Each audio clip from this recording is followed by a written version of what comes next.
baik, mengerti bahasa tetesan air mata, takkan biarkan ku berjalan sendirian, sebab Kau Bapa-Ku yang baik. Engkau sungguh baik, Engkau sungguh baik, Engkau sungguh baik, Engkau sungguh baik, Engkau sungguh baik. Beri tepuk tangan, beri pujian bagi Allah kita. Mari tundukkan kepalamu, tundukkan hatimu di depan Tuhan. Kita bersatu di dalam doa. Benar Tuhan, Kau Bapa kami yang sangat baik dan teramat baik bagi setiap kami. Kalau kami ada hari ini semua karena kasih dan karunia Tuhan. Terima kasih buat kebaikan-Mu. Terima kasih buat penyertaan-Mu yang begitu sempurna bagi setiap kami ya Bapa. Dan kami bersyukur sebentar lagi kami akan meninggalkan di tahun 2003. Dan kami merasakan anugerah Tuhan yang begitu luar biasa. Anugerah Tuhan yang begitu dahsyat dalam setiap kehidupan kami. Terima kasih penyertaan-Mu Tuhan. Kami bersyukur, kami sudah memuji, kami sudah menyembah Allah kami yang hidup. Tiba saatnya kami akan duduk diam, mendengarkan sebagian dari firman Tuhan. Urapi hamba-Mu, kuduskan hamba-Mu, sucikan hamba-Mu, agar setiap kata kalimat firman Tuhan yang disampaikan di tempat ini memberkati, mengajar, menegur, bahkan membangkitkan iman percaya kami. Sembunyikan hamba-Mu di belakang kayu salib-Mu. Biar Yesus saja dimuliakan, ditinggikan di tempat ini. Berbicaralah bagi setiap kami ya Tuhan. Kami siap mendengarkan firman-Mu. Demi nama Yesus yang siap dengar firman Tuhan, sama-sama kita percaya katakan amin. Beri tepuk tangan dulu, beri pujian bagi Allah kita. Silakan duduk kembali jemaat Tuhan. Terimalah salam saya dari depan mimbar ini. Shalom Tiberias. Masih kurang semangat. Shalom Tiberias. Apa kabarnya?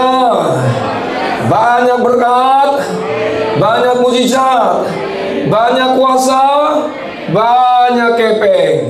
Sudah beli pohon Natal? Sudah beli baju Natal? Belum? Oh, saudara kalau misalkan gak ada duit ya, beli pohon Natal boleh. Yang di depan rumah saudara ada pohon yang tinggi-tinggi ditebang, taruh di rumah. Atau juga mungkin tetangga-tetangga yang ada pohon-pohonnya, minta sama tetangga dipotong, ditebang, taruh rumah, tinggal kasih lampu gitu. Saudara misalkan ada lampu lagi, kasih lampu handphone atau lilin gitu. Enggak, saudaraku. Ya, saudaraku, puji Tuhan ya, kita bersyukur ya. Sebentar lagi kita akan meninggalkan tahun 2003 ya, tinggal hitungan minggu lagi ya. Ya, kita bersyukur ya, sepatutnya kita bersyukur atas kebaikan Tuhan. Nah, hari ini tema atau judul khotbah saya berbicara tentang the parable of the net, yang artinya perumpamaan tentang pukat atau jaring.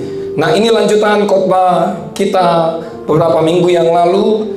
Nah, kalau kita pelajari nanti, perumpamaan ini menggambarkan hari penghakiman, di mana semua kita yang percaya kepadanya akan dihakimi menurut perbuatannya. Nah, oleh sebab itu, saudaraku, Yesus berbicara kepada murid-muridnya dan para pendengarnya ketika mereka menangkap ikan, harus ya menyortir atau memilih ikan yang baik ke dalam pasu, dan ikan yang tidak baik mereka harus buang.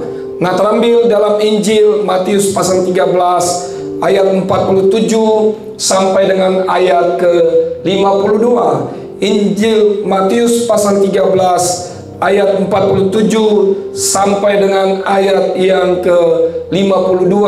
Buka Alkitab saudara, ambil handphone saudara, gadget saudara yang ada Alkitab elektroniknya, atau mungkin saudara nggak ada Alkitab, bisa lihat di depan. Biasanya ya jarang sekali jemaat Tuhan bawa Alkitab ya, yang cetakan Lembaga Alkitab Indonesia. Ya mungkin sudah apal kali ya, mungkin ya udah ditelan lah ya firman itu semua, jadi ngerti lah gitu. Jadi udah nggak pernah bawa Alkitab lagi gitu. Tapi lihat wajah saudara memang sih ya apal semua kayaknya firman Tuhan. Amin, amin. Yuk kita akan baca secara bergantian yuk. Saya ayat yang ke-47 Nanti saudara ayat ke-48, lalu tiba di ayat ke-52, sama-sama kita baca. Judul berikutnya adalah perumpamaan tentang pukat. Demikian pula hal kerajaan surga itu, seumpama pukat yang dilabuhkan di laut, lalu mengumpulkan berbagai jenis ikan. 48 saudara.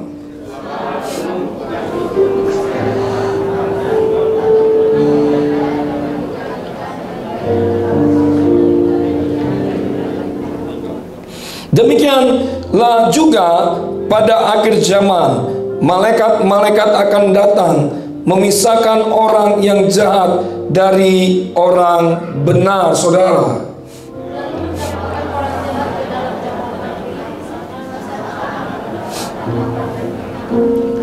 Ayat 52, sama-sama kita baca, 2, 3, ya. Maka berkatalah Yesus kepada mereka, karena itu setiap ahli Taurat yang menerima pelajaran dari hal kerajaan surga itu, seumpama Tuhan rumah yang mengeluarkan harta yang baru dan yang lama dari perbendaharaannya. Berbahagialah bagi setiap kita hari ini yang mendengarkan firman Tuhan serta melakukan firman Tuhan ini dalam kehidupan kita setiap hari. Nah, saudaraku, saya teringat ada satu kisah yang menarik. Ini dikisahkan bahwa ada seorang nelayan yang ingkar janji. Nelayan ini memiliki istri, lalu memiliki 2 orang anak. Nah, apa yang terjadi Bapak Ibu? Lalu nelayan ini hendak mencari ikan di laut. Ia mulai membawa kapalnya ke tengah laut. Lalu di tengah laut nelayan menemukan tempat yang tepat untuk membentangkan jaring atau pukatnya di laut. Nah, apa yang terjadi? Setelah berapa lama kemudian, ya, si nelayan ini mulai menarik jaringnya atau menarik pukatnya. Sewaktu ia menarik jaring atau pukatnya itu, ada seekor ikan ajaib yang dapat berbicara kepada nelayan itu. Lalu ikan ajaib ini bilang kepada nelayan, "Nelayan, tolong lepaskan saya. Kenapa kamu menangkap saya?" Lalu si nelayan ini, saudaraku, dia merasa terheran. Dia bilang, "Suara dari mana itu?"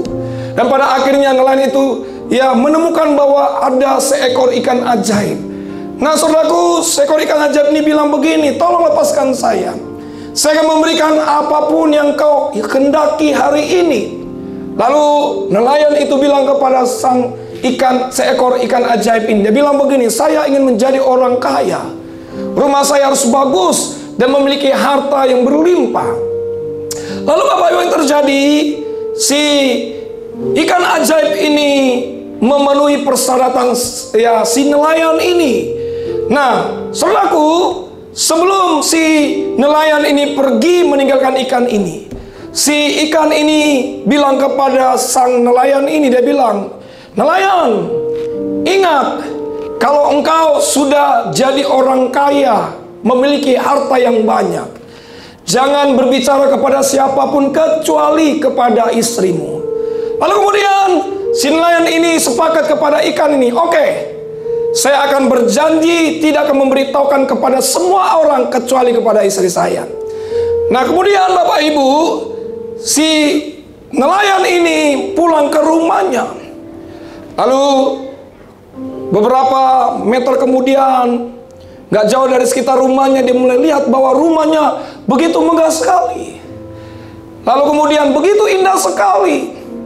Mulai dia masuk, harta berlimpah, emas di mana-mana. Lalu istrinya bertanya, dia bilang, "Papa, dari mana? Kok bisa rumah ini begitu berubah menjadi rumah yang istimewa? Lalu harta di mana-mana?" Soal komentar terjadi Bapak Ibu, si nelayan ini dia beritahu kepada istrinya bahwa dia berjumpa dengan seekor ikan ajaib. Lalu si nelayan ini bilang kepada istri, "Jangan beritahu kepada semua orang kecuali kepada engkau yang mendengarkan hari ini." Berjalan dengan waktu, ternyata saudaraku, istri nelayan ini ketika dia mulai keluar setiap hari, dengan berpakaian mewah yang indah. Emas di tangannya, kalung di lehernya. Ada berapa gram, saudaraku? Lalu tetangga-tetangganya bertanya kepada istri nelayan ini, dari mana harta yang kau miliki? Dari mana emas yang kau miliki? Kenapa tiba-tiba engkau begitu langsung berubah gaya hidupmu? Lalu istri nelayan ini tidak menceritakan sepatah kata pun di hari yang pertama. Hari berikutnya sama juga, istri nelayan ini dia mulai keluar. Lalu ditanya lagi kepada tetangga-tetangganya, "Hei, Eda itu," dia bilang begitu, "dari mana harta ini? Kenapa kamu tiba-tiba kaya? Boleh nggak berbagi dengan saya?" Tiba-tiba istri nelayan ini keceplosan, dia bilang, "Dari seekor ikan ajaib waktu suami saya pergi mencari ikan di laut." Nah, apa yang terjadi Bapak Ibu? Sewaktu istrinya nelayan ini bercerita bahwa dia terima harta itu dari ikan ajaib, tiba-tiba rumahnya berubah seperti semula dan kembali menjadi orang miskin. Yang dapat kita tarik dari kesimpulan cerita ini adalah bahwa jangan pernah ingkar janji. Bahwa ketika seseorang ingkar janji lewat perkataan dan perbuatannya, maka ya disitulah Tuhan akan mengambil semua berkat-berkat ini pada hidup kita. Nah, saudaraku, Bapak Ibu, perumpamaan tentang pukat hanya dituliskan dalam Injil Matius, tidak ditulis dari kitab yang lain.